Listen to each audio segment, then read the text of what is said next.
tú por tú ustedes aquí, yo creo, ¿no? Ya, y la audiencia me pide el al tú por tú. Mañana voy a traer a Bulmaro y a Jesús a ver en último y luego nos vamos a ir al árbol de vida a ver cómo lo hacemos. Ya la gente me los está pidiendo. Al tú por tú. Vamos a hacer un al tú por tú transicional, a ver cómo, Sí. María Elena Carrera, bienvenida. ¿Cómo estás? Muchas gracias. Muy buenos A días, ustedes Oscar, Nicolás, a todos. Y Muy es que hace buenos rato, días. buenos días. Esta es la mesa de la iluminación, los Illuminati. Vamos a poner nosotros son el tú por tú y aquí los Illuminati. Para que no haya no haya ese, ¿verdad? Porque dices Nicolás que ya estaba ahí vigilando, ya se estaban agarrando la Marilena y el Oscar. Un al tú por tú estaban haciendo. Sí. Fuera de cámaras. Ya mejor me hago un lado yo. Sí, que ellos dos se confronten. Se popularizó tanto ese encuentro que, de veras, con empresarios donde he ido, oye, pues si hacemos un alto por tú. O sea, así, ¿no? Así que pronto va a ver sorpresas, ya verá usted. A ver, pues, gobernador ya con alcalde electo y gobernador conceptualizando conceptos muy interesantes a mí se me hicieron el domingo del relevo de clase política que viene, del relevo de concepto que viene desde su perspectiva, no sé, y la reconfiguración de Sonora. Tenemos tiempo. Adelante, María Elena, y con alcalde electo Otoño Cesarán, contrastando también muy parecido a la Ciudad de México, guardando la proporción aquí en Hermosillo, ¿no? María Elena. Así es, pues muy buenos días. Mira, Luis Alberto, me di a la tarea de ver cuál fue la diferencia cuando se entrega la boleta o la constancia de mayoría tanto a la gobernadora ahora saliente y a esta nueva entrega de la constancia. Yo noto diferencias sustantivas. En primer lugar, el evento que fue con la gobernadora un 15 de junio, hace 6 años, fue realizada en el Instituto Estatal Electoral y de Participación Ciudadana, y si ustedes conocen, es una mesa, es un espacio muy chiquito, todo muy conglomerado, por decirlo, ¿no? Fue un evento ese que duró 7 minutos, aquí lo anoté, que duró 7 minutos 39 segundos. A diferencia, el de ahora, de el doctor Durazo, fue un evento que duró 31 minutos y segundos, de los cuales 22 minutos él usó el espacio para dialogar o para exponer lo que yo diría como el primer saque de lo que será su gobierno.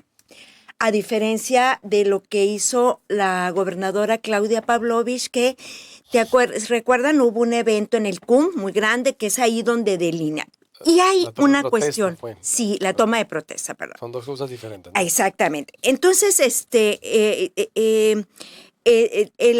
este evento, la gobernadora Claudia Pavlovich lo que agradeció, como lo agradeció Alfonso Durazo, a los consejeros electorales y a los representantes del partido, sin decir nombres, a diferencia de lo que sí hizo Alfonso Durazo, y dijo que le agradecía al pueblo la preferencia, pero sobre todo a su familia, y se refirió de manera particular a doña Alicia Arellano, que entiendo perfecto que cuando se refería siempre o se refiere a su mamá, siempre hay como un quiebre en la voz, como una emoción. Lo estoy sacando a colación porque quise ver qué eran las promesas, digamos, de la gobernadora en ese momento, para luego posteriormente contrastarlo con las promesas que está haciendo el gobernador electo, Alfonso Durazo. Y una de las cosas que prometió la gobernadora Claudia Pavlovich es que iba a ser un gobierno honesto y eficaz, que iba a trabajar en equipo, que su equipo... en ese momento sale a cámara Maloro Acosta y le dice, ¿verdad, Maloro, que vamos a hacer todo lo posible por hacer un gobierno honesto y eficaz? Por eso cuento con Maloro Acosta, y bueno, nosotros sabemos dónde no sabemos la historia, por ejemplo, y lo único que dice es que no va a ser un cheque en blanco. su gobierno. Ahí están las imágenes, mira, del 2015, la que dices tú, nos remitimos Mira. rápidamente. Mis respetos para el equipo, la verdad, actúa muy rápido. Estamos hablando y ellos ya nos ponen las Qué imágenes barbaridad. ahí. Pues Ahí está, felicidades, ahí está, con su familia. Y Natalia entonces, Rivera, sabemos Natalia cómo terminó también. ajá, Sabemos y fíjate Maloro, ajá. lo que dice al final, porque ella nada más usó como, a diferencia de Alfonso Durazo, 22 minutos, ella solamente habló como unos 4 minutos. Dice que lo que ella quería al final, tenía muy claro que al final del sexenio, lo que ella quería y le pedía a su equipo era que se le viera con respeto, con cariño y con mucho agradecimiento por parte de los sonorenses cuando ella se fuera. Bueno, y quisiera en una segunda uso de la voz, Luis, hablar ahora sí de lo que dijo Alfonso Durazo, para no extenderme mucho. Pues está muy bien lo que está haciendo el paralelismo. ¿Quién sigue? Nicolás. Bueno, a mí me parece, es un discurso trascendente, yo creo, un buen discurso. Yo destacaría dos aspectos, unos de forma y otros de fondo, de contenido, ¿no? La forma ya lo mencionó María Elena, un discurso de 31, 33 minutos, medía es el video que yo vi, que estuve revisando. Fue un discurso leído, preparado, pulido, yo creo, con anticipación. Parece que no le gusta improvisar o no se siente bien improvisando, ¿no? Eso en el lenguaje fue un discurso lleno de conceptos, de muchos adjetivos, ¿no? Y bueno, ya entrando un poco en el fondo, yo lo veo como el ideario de Alfonso Durazo, ¿no? El ideario como de Alfonso Durazo, gobernador. Lo encuentro muy dirigido hacia adentro del gobierno, del aparato de gobierno, ¿no? Hay un momento en el que le habla a los legisladores, magistrados y jueces. En otro momento le habla a los trabajadores de base de la administración pública estatal y le habla también a los funcionarios, ¿no? Hay ciertos aspectos donde plantea algunos rasgos muy generales, muy abstractos de líneas de acción, ¿no? Como un gobierno de libertades, de facilitar la inversión y muchos conceptos de honestidad, transparencia, sencillez, humildad, espíritu de servicio. Eso incluso se reitera, ¿no? Yo lo siento. Tiene unos 2 o 3, como 3 guiños o caravanas a López Obrador, incluso que fueron aplaudidas por el público ahí presente. Y en otros aspectos yo veo como que se retrae o se aleja un poquito, dijéramos, no sé si de la 4T, pero sí de López Obrador, sobre todo en que es muy conciliador. No lo veo yo polarizante, no lo veo retador, más bien llama a la unidad, habla de unidad, habla como que ya ha pasado el tiempo de la campaña, las revanchas, y lo veo en ese sentido conciliador. Y yo creo que auguro yo de tratar de tener un nuevo tipo de gobierno. Bueno, habla en algún momento de una nueva generación de gente de gobierno, y bueno, él plantea que va a ser gente honesta, joven, yo lo veo que está empujando por ahí, o ese es ahorita el momento en el que él se encuentra, de formar su equipo, su gabinete, y en ese sentido muy atractivo, un discurso, digamos que pues gusta, yo creo, ¿no? O sea, va a ser un buen referente posteriormente a su gobierno. Es un discurso sin pies, ¿no? No toca mucho tierra, ¿no? Al final cierra un poco con 4 prioridades. Habla de la prioridad contra la corrupción también, igual que en su momento Claudia Pavlovich. Habla algo de la infraestructura del Estado y habla de la salud. Y al final, una cuarta prioridad, la segunda es la de el presupuesto social, ¿no? O sea, el presupuesto social es donde más, un poquito más baja, aterriza un poquito más. No hay propiamente mención de acciones de gobierno ni decisiones concretas. Yo lo veo más bien conceptuoso como un ideario, ¿no? Y en ese sentido, con muchos adjetivos atractivos. No sé, sí dice, habla de una nueva época implícitamente se refiere a la clase política, dijéramos, que ha estado vigente, algo que ya ha reiterado, ¿no? De la división entre el poder económico y el poder político, las familias que se enriquecen fácilmente con el poder político y cosas así similares, donde habla ya de una época. Y pues vamos a ver, yo lo veo como un referente a futuro con cómo se va esto aterrizando, ¿no? En qué programas, en qué acciones concretas, ¿no? Oscar. Sí, estamos viendo que el domingo pasado se dio el último evento de campaña. Con esto viene a cerrar su campaña y estamos viendo la metamorfosis de un candidato en un gobernante.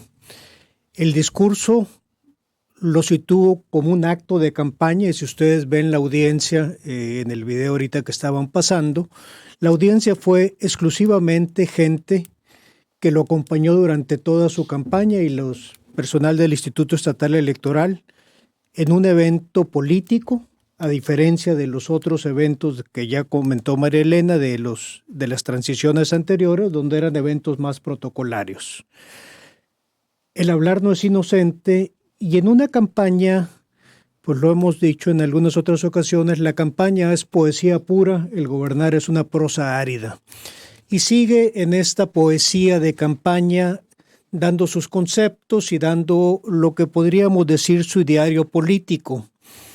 Y esto lo debo de poner también en el contexto de una buena entrevista que tuvieron el viernes pasado, donde los conceptos que maneja en uno y en otro ya se empiezan a entrelazar, donde hay muchos mensajes muy claros que en una campaña son válidos.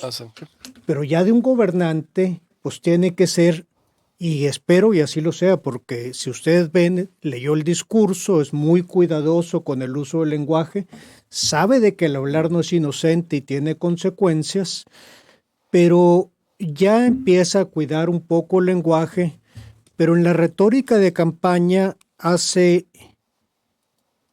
frases que un gobernante pues seguramente no lo va a poder hacer, donde dice, se acabaron las persecuciones políticas.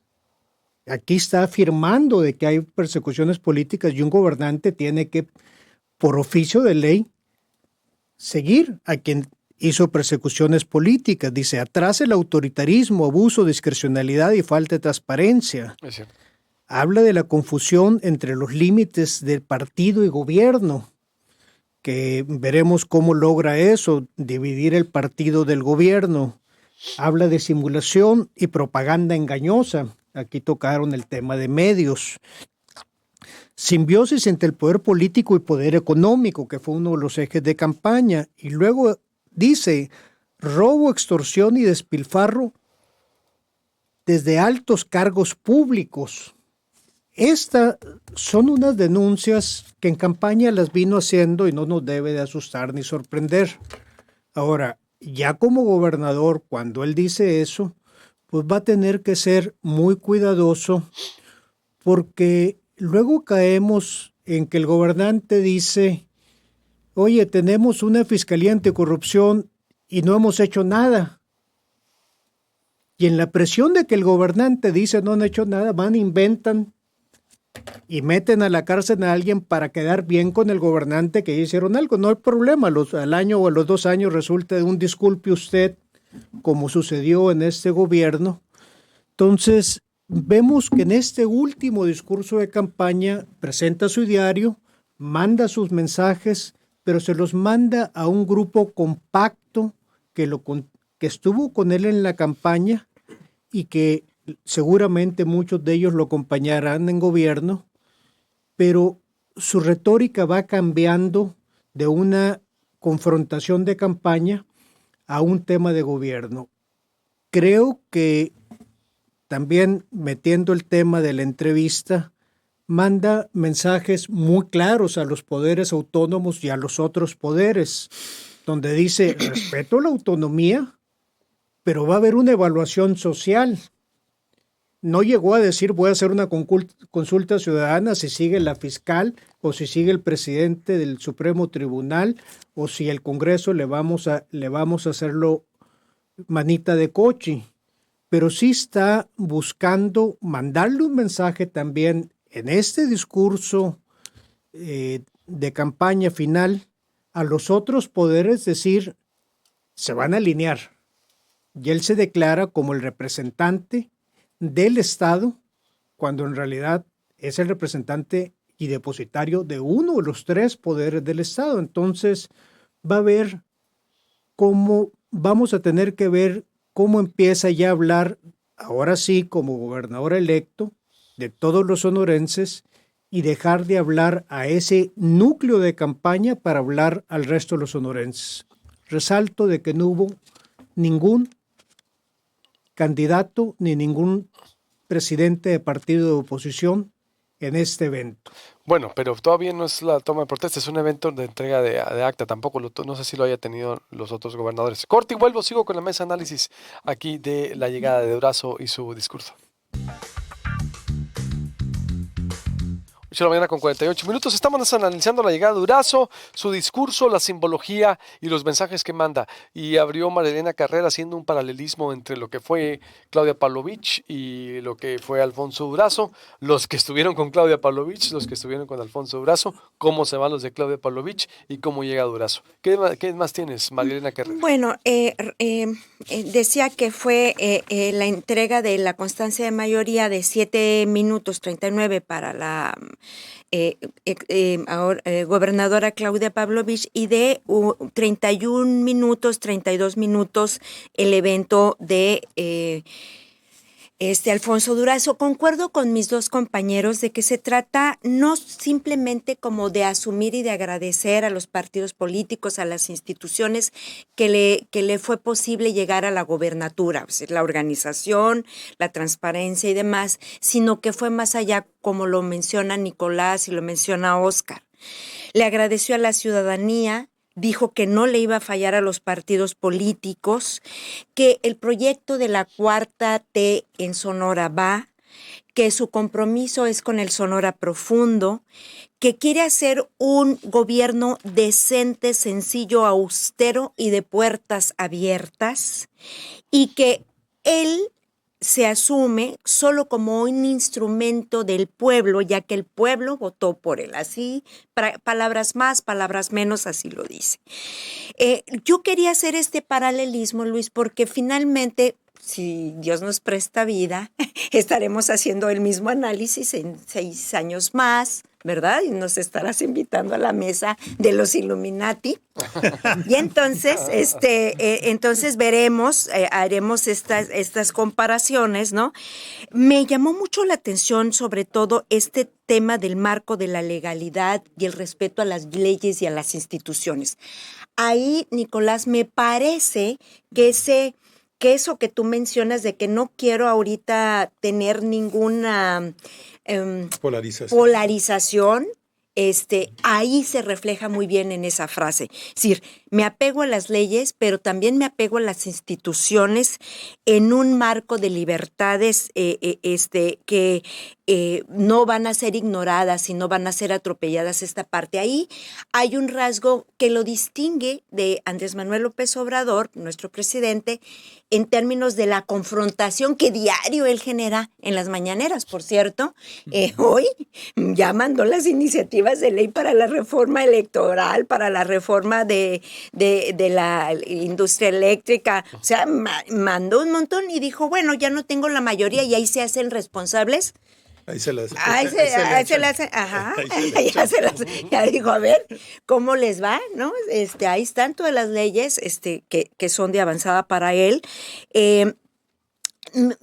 Dijo algo también muy interesante para el próximo proceso electoral que habremos de dar seguimiento en contra del mapachismo electoral, dijo. Y otra de las cosas es, se acabó el robo la extorsión y el despilfarro. Tras. Es lo que él dice. Y dice que voy a acabar, eso sí, en relación a lo que dice Oscar, con las familias del poder. Se acabó la complicidad entre Pero sí lo lo dijo, público las y lo familias del privado. ¿Sí? Las familias del poder. Así dijo. Así lo dijo, sí. Las familias del Textualmente. poder textualmente. Y voy a poner atención específicamente. Aquí también hay otra cosa que lo distingue con el presidente. ¿Por qué?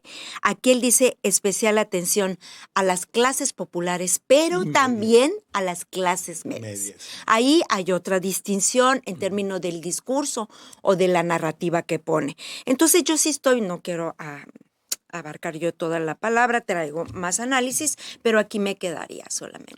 ¿Cómo ves, Nicolás? Bueno, yo, otra manera de entrarle al discurso, yo pensaría, bueno, ¿cuáles serían las omisiones, no? ¿Qué silencios hay ahí, no? Y no es tanto una omisión, pero sí yo creo que no le dio la jerarquía a la inseguridad del Estado, a las organizaciones criminales, ¿no? Las mencionó, creo que dijo, voy a crear las instituciones necesarias en el Estado y municipios para combatir la inseguridad y enfrentarlas con el contexto social, ¿no? Mejorar el contexto social. Muy poco específico, y yo creo que es un tema que a lo mejor no quiere, por lo pronto, mientras no esté en el puesto, a lo mejor entrarle de lleno, o no sabemos exactamente si. No lo mencionó en sus prioridades, es lo que yo quisiera destacar, y creo que para el Estado es un problema. No sé si junto con la corrupción, uno o dos, ¿no? Algo así en prioridad, ¿no? La inseguridad, ¿no? Yo lo veo un discurso muy de administrador público, enfocado mucho, sobre todo a determinados segmentos o partes, a la filosofía, la ética que piensa imprimirle a la administración pública y bueno, a los otros poderes y a los órganos autónomos, ¿no? En esto, en consonancia con la 4T, yo sigo viendo que son deficiencias generales de la 4T, ausencia del municipio, el desarrollo regional, la fuerza local de las comunidades, ¿no? No tuvo, creo, no sé si la palabra municipio no apareció. No la No mencionó. apareció. No apareció y creo que es un elemento fundamental de la política estatal.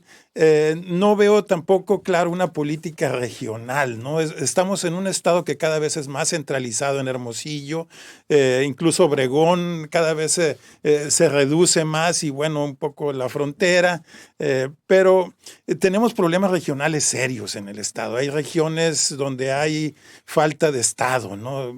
Por ahí hay una frase que me gusta a mí para diagnosticar Sonora, que Sonora es mucho territorio y poco estado, ¿no? Algo así. Entonces, no sé si hay una política territorial clave. También, y esto en consonancia con la 4T, tampoco veo un llamado mucho a la ciudadanía y a la asociación civiles, a las acciones cívicas, digamos, que muchas veces pueden ser feministas, pueden ser ambientales, pueden ser de diversidad sexual, etcétera, ¿no? Que pues ahora está también muy en consonancia con la cuestión de las clases medias, ¿no? Pero sí hubo una mención a los grupos étnicos, que creo que es un grupo, digamos, es un problema también ahorita caliente en el estado, de acuerdo. Incluso ayer tú tuviste entrevistas claves sobre el problema de los yaquis, y creo que López Obrador, no sé si fue hoy en la mañanera de hoy, donde planteó que su problema de Sonora son los yaquis.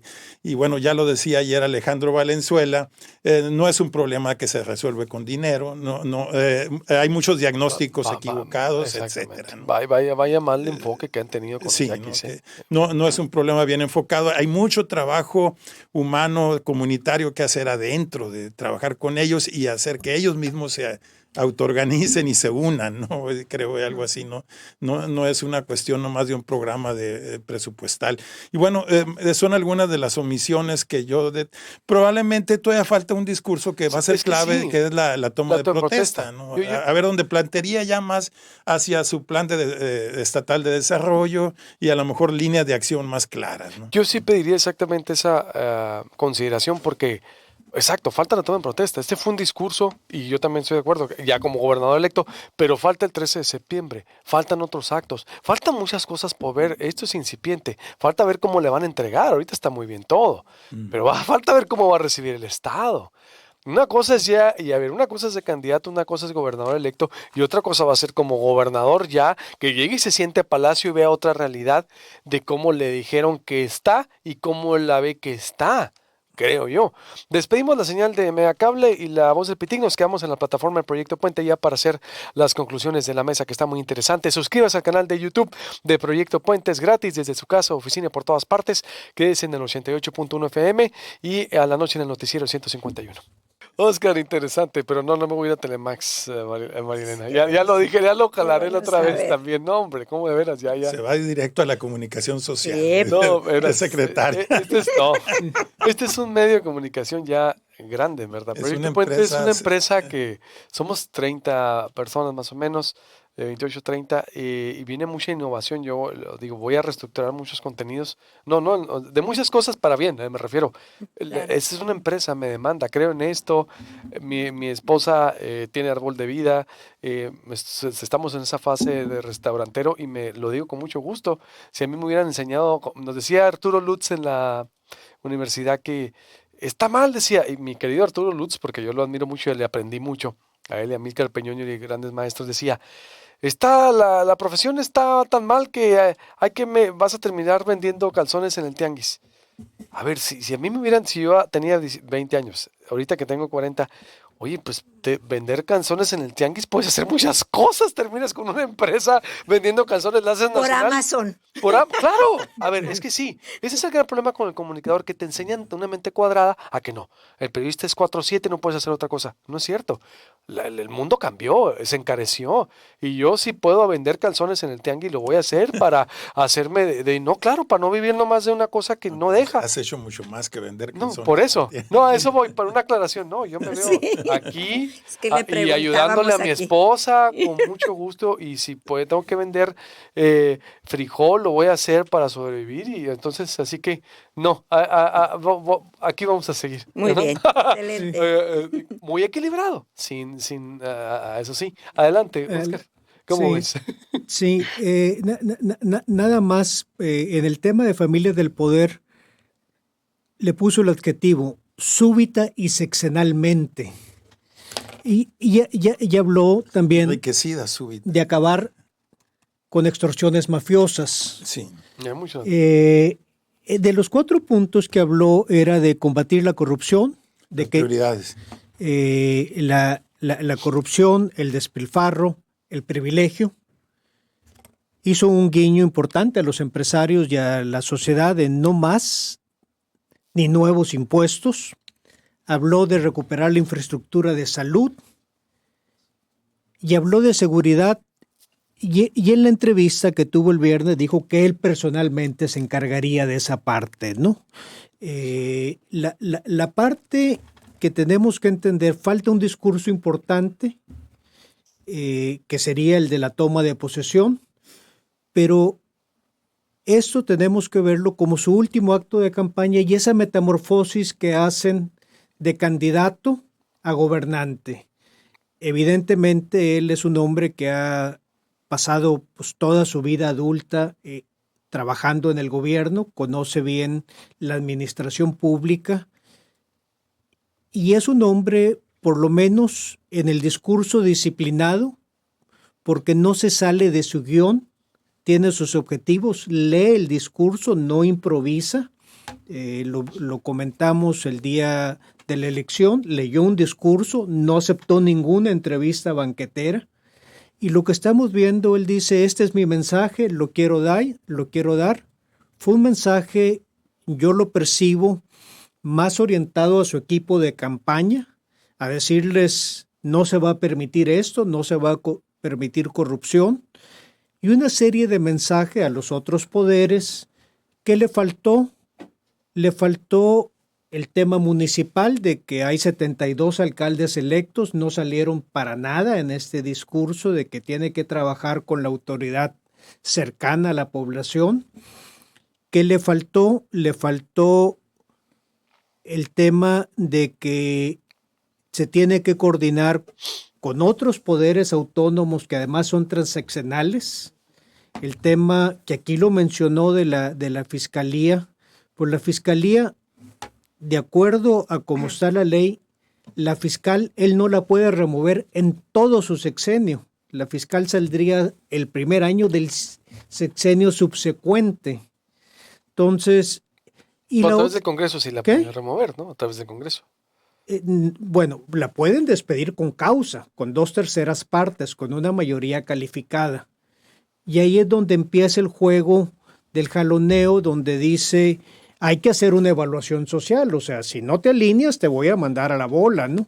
Un poco tipo consulta popular a mano alzada. Sí. Te decir si no te alineas, digo, ¿tú crees que sí deben de ser evaluadas la fiscal y los fiscales? No, yo Digo, estoy de acuerdo y además el tema del fiscal anticorrupción, de que salió en entrevista de que es tema del Congreso, el fiscal anticorrupción que está ahorita fue designado por un transitorio de ley y su periodo concluye ahora en septiembre. ¿Quién tiene facultad de nombrar el nuevo fiscal anticorrupción? Lo tiene la fiscal Claudia Indira, va a nombrar el nuevo fiscal anticorrupción.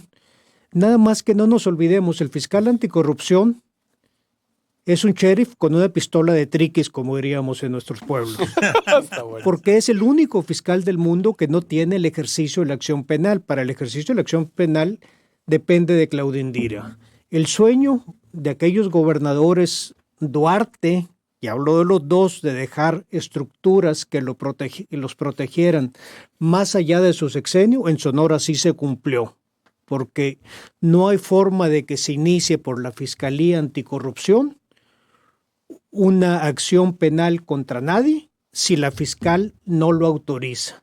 Entonces, Y en eso sí hay que reconocer a la fiscal, Claudia Indira, que nos ha prestado sí, a persecuciones políticas y a hacer un desastre con la fiscalía, como si se prestaron otros.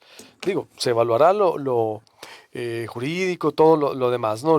Sí, La sí. eficiencia en combate a la seguridad. Pero Claudia Indira, en eso yo sí le reconozco, la verdad, que ha sido una señora muy prudente, no ha sido un ejercicio desasiado de la Procuración de Justicia para agarrar, como fueron los primeros 3 años del sexenio, en donde se volvieron, digo, ya saben, una borrachera con las instituciones en cuanto a persecución se refiere, y que ahí marca, a mí sí se me hace muy importante el discurso de Durazo, nomás le agregaría, perdón Oscar, porque sí marca una raya, y ojalá que esperemos que lo cumpla, y confío que así sea en el sentido de que, dice, se acaban las persecuciones, se acaba todo lo demás, se acaba lo que vimos, acuérdense, 3 años fueron, pues ¿para qué sirvió? Vean cómo termina el sexenio, pero yo sí creo que ya estando en el poder, Alfonso es un hombre de Estado, es un hombre formado, es un hombre de inteligencia que sabe muy bien cómo mover el ajedrez y lo hemos visto con política y lo que está pasando en elecciones.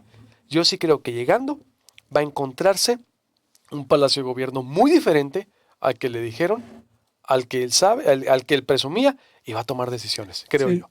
Sí, y aquí es importante mencionar, lo repite y dice, hay una caducidad, hay un rechazo de la forma de hacer las cosas. Y ese es un mensaje que la ciudadanía sigue mandando por la vía electoral. La campaña, más allá de elegir una persona, las campañas giraron a si queremos continuar con el mismo sistema político o no. Y en este tiene un diagnóstico correcto donde dice un rechazo de la forma de hacer las cosas, habla de un relevo generacional y habla como un hombre que, al igual que el presidente, pues está buscando su lugar en la historia cuando dice quiero ser el mejor gobernador en la historia de Sonora. Ojalá por Sonora así sea. Tenemos que, como lo hemos mencionado otras veces, tenemos que unirnos, las campañas ya terminaron. Tomo este como el último discurso de su campaña. Ojalá empiece a hablar de los municipios, ojalá voltee a ver a la sociedad civil. Ahorita en la mañana tenías una entrevista y un reportaje muy interesante con el comedor del padre Lezama. Y si tú le quitas a este Estado las organizaciones de la sociedad civil que heroicamente, sin pedir nada a cambio, hacen que funcione el Estado, pues se caería toda la frontera con el flujo de migrantes, que son organizaciones de la sociedad civil quienes atienden a esos migrantes. El Padre Lezama, la persona que está arreglando el Cárcamo. Hay una sociedad que hace que el Estado funcione más allá del gobierno. A mí me hubiera gustado por lo menos un guiño a esa sociedad civil organizada o desorganizada que hace que este Estado funcione y funcione bien. Por eso esperemos la toma de protesta. La toma de protesta ya será el Alfonso Durazo consumado y que tiene que vertir esos conceptos. Yo creo que sí las va a vertir porque trae otra visión muy diferente, incluso que contrasta la del centro y que sabe que, por ejemplo, lo que dijo, unas inversiones históricas como nunca se ha visto. Eso es muy bueno. Bueno, era un discurso ante los cardenales, ¿no? O sea, Me encanta la conceptualización de Oscar. No estaba hablando ante la iglesia, que es la comunidad general. Estaba hablando en un cónclave con los cardenales, donde él acababa de ser electo, salió humo blanco y dice, señores cardenales, esto es lo que se les espera. Hay que esperar el discurso donde va a hablar al resto de la feligresía, ¿no? Somos nosotros los ciudadanos de a pie. Y me encanta el sheriff porque me acordé cuando dijiste el sheriff con pistola de triquis, porque uno compraba no la pistola de triquis y el sheriff. Conclusión, Marilena, para concluir. Concluiría con que suena interesante esto de que voy a trabajar las 24 horas del día y no voy a mentir, no voy a robar y no voy a traicionar. Así concluye el discurso en cuando le entregan esta constancia de mayoría. Pero eso es evaluable día a día. Yo estoy de acuerdo con Oscar en que la ciudadanía tendremos que ayudar y tenemos que trabajar, y lo decíamos en las mesas posteriores cuando estaban en las campañas. Ellos las campañas van a terminar, los estuvimos evaluando, los observamos, pero ahora nos toca estar del otro lado, desde la ciudadanía, de la academia, de donde gustes y mandes, para poderle irle recordando cuál era el script que tenía que seguir. Y ahí solamente diría que yo lo único que le criticaría, no tanto a este evento, sino antes de que le entregaran la constancia de mayoría, él se presenta con un grupo de puros hombres, ¿no? Y además todos como muy serios, ¿no? Estaba ahí al lado de él el presidente del partido, el coordinador del partido en Morena, creo que era. Tadei ahí No. Antes, cuando él dice, parece ser que el voto me favorece, pero me voy a esperar a los cómputos, y se sienta eran como 5 hombres. Sí, yo digo, Valencia, ¿por qué no incorpora a las mujeres, que al final de cuentas se gana con el voto femenino? Ahí sí voy a ser implacable, porque él lo dice entre los 4 puntos importantes. Dice que va a formar nuevos políticos, una nueva generación donde se va a intercalar género y experiencia y juventud, pero al género yo no lo veo hasta el día de ahora.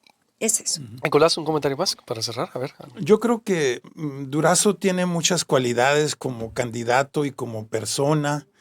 Ha construido una narrativa muy atractiva de pueblerino, de Bavispe, de la sierra, con virtudes de la gente común, de la gente modesta.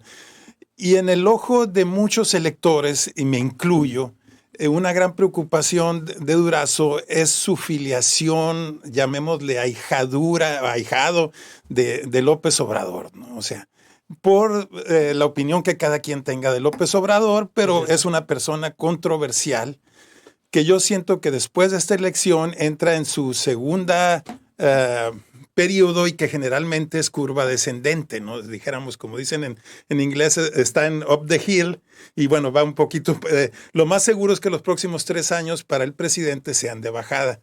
Yo noto en Durazo que ha sido cauto en su adhesión personal a López Obrador. Ojalá y la mantenga, y mantenga una sana distancia, y no descienda junto con lo que yo veo como muy probable en los próximos 3 años para el presidente, ¿no? Él puede mejorar y mantener su imagen si se mantiene una sana distancia con el presidente, no una subordinación jerárquica, no un hijo que se le hinque al presidente, sino que en aras de un federalismo, en aras de una república, en aras de un poder que él tiene legitimado con un voto, con una buena, distancia de puntos, él tiene su propia legitimidad, ¿no? Entonces, yo nomás señalaría eso, ¿no?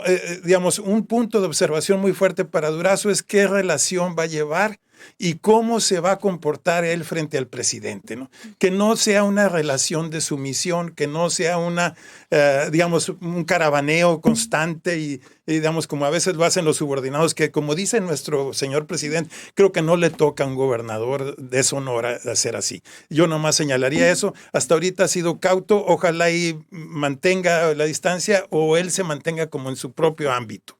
Y no quiera estar colgado de la presidencia de la República. Cauto pero leal, ¿no? Sí. Así, pero... Bueno, no te voy a debatir si es un buen candidato o no. Ganó. Y eso automáticamente lo hace. No, a razón, ¿no? Que hace una... Se veía ganar desde antes. Sí, pero a razón. Tú me es cierto, me lo reclamaste Carlos, y se veía. Y es yo cierto, lo veo muy estratificado el voto. La Sí, clase de abajo es a favor. Yo lo veo muy estratificado el voto. Creo que evidentemente a razón. A razón. En la tienda cerrada. Decían 6 en puntos. Fueron 16 en puntos. la historia moderna, en la historia moderna de Sonora no había habido una diferencia tal. Quizás Ocaña fue el último que ganó. La historia democrática de los 90 para acá. De los 90 para acá. Sí, por eso. Porque antes eran de 90 y tantos. Sí, porque dicen nunca en la historia había habido esto. Sí había habido, pero en la historia democrática no. Elecciones competidas. Con el PRI se le robaba y eran 20 puntos, pero 16. Y fue bueno con una participación ciudadana muy baja, desafortunadamente el 44%. Para hacer COVID es muy bueno. ¿Qué? Para hacer COVID es muy bueno. Sí, bueno, contrastando contra el resto del país, seguimos siendo los estados bajos, creo que Baja Cali.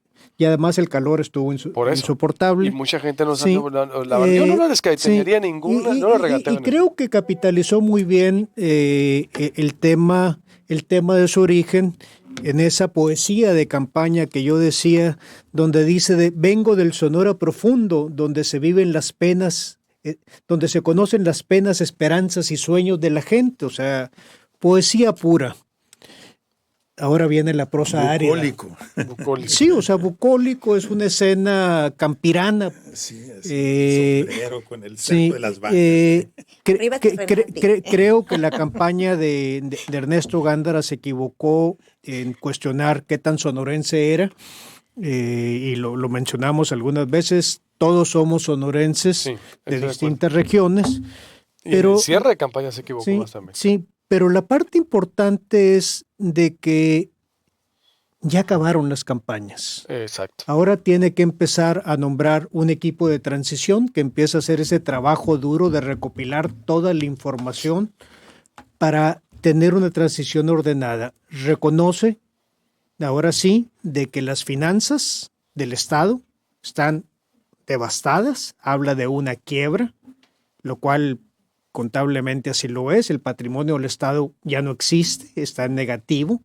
Del patrimonio aquel que recibió este gobierno del Estado en su balance, revisen el balance de entrada y el balance de salida y se van a caer para atrás. Para que veas, por eso te digo, espérate, pero todavía no llega, espérate. Sí, esperemos que llegue. Y la otra parte que va a ser interesante ver por la relación entre los dos palacios, que eventualmente pues tenemos un alcalde electo de un partido distinto al suyo, los cuales generalmente generan fricción. Los dos son políticos de carrera, los dos han trabajado toda su vida en la administración pública y lo único que espero es que los dos tengan la capacidad, más allá de su origen partidista, bueno, su origen partidista, los dos vienen del PRI, más allá de las siglas bajo las cuales ganaron, tengan la capacidad Y de del PAN. trabajar unidos. Oye, del PAN. Cuestión de ver ¿Qué? qué pasa Y con del el PAN. puente entre los palacios y se mantiene abierto. Oye, no, y además, acuérdate, decía Toño ayer, confirmó, él trabajó para Alfonso Durazo, la Secretaría de Desarrollo Social. Sí, y sí. tienen muy buena relación. Sí, tienen. Y dos son también políticos consumados. Pero ese es tema de otra mesa de análisis. Ya nos vamos, tenemos aquí mucho tiempo. Yo creo que le vamos a dar toda la hora el próximo martes para hacerla así. No, es que me gustó escucharlos más, vertir. De hecho, llevamos ya como 40 minutos aquí. Yo creo que es muy importante. Vamos también a hacer más producción de esa. Gracias, María Elena. Gracias, Nicolás. a ti, Dios. Gracias. Muchas Buenos gracias. días. Que tengan un buen día. Nos vemos el próximo martes aquí en Proyecto Puente con esta de los Illuminati, aquí en Proyecto Puente. Para no sentirme. Órale, ¿ves? Para que veas. Y mañana, Una secta secreta. Illuminati ¿Con político. cuánto ganó Caña? ¿Con cuánto ganó Caña? Pues no eran otros tiempos, no puedes comparar ese tipo de elección. Sí. En el 79 fue Ocaña, 79 creo. debe haber ganado. Debe haber ganado con 80%, ¿Contra quién, 85%. ¿Contra quién compitió Caña? Todavía no estaba Canales, no era. No, Canales fue gracias, con me voy Beltrones, ¿no? ¿Eh? Moisés Canales fue con Beltrones en el 91. Sí, contra Beltrones, sí. Canales fue Sí, Beltrones, cierto. contra López Nogales fue pues, Enrique Salgado. Enrique Salgado. Salgado. No fue el pelón, ¿no? No, No, no fue el Pelón 85 contra Félix López Valdés. Nogales, No, contra Félix Valdés. Valdés. Contra Félix Valdés, Valdés. sí, Contra Pelón. Félix No, Valdés. no me ¿Cierto? acuerdo. ¿Contra quién compitió Caña? Sí, es cierto, no recuerdo. Es buena pregunta, ¿eh? No. ¿Contra quién compitió Caña? Vamos a... Yo sé que compitió contra otras priistas por la candidatura. Ah, bueno, sí. De hecho, fue el tercero en discordia. Sí, No sé si contra- la quería Javier Burs y no sé, alguien de compitió Hermosillo. contra Salomón Faz, contra Tapia Quijada y contra Elisa Arellano. Lee el libro de Mencaf que diga de mis tiempos de López Portillo. Ahí viene. Órale, vamos a... Mencamp. Ya nos vamos, con permiso, suscríbase. Con permiso. Estamos en el aire. Gracias por acompañarnos un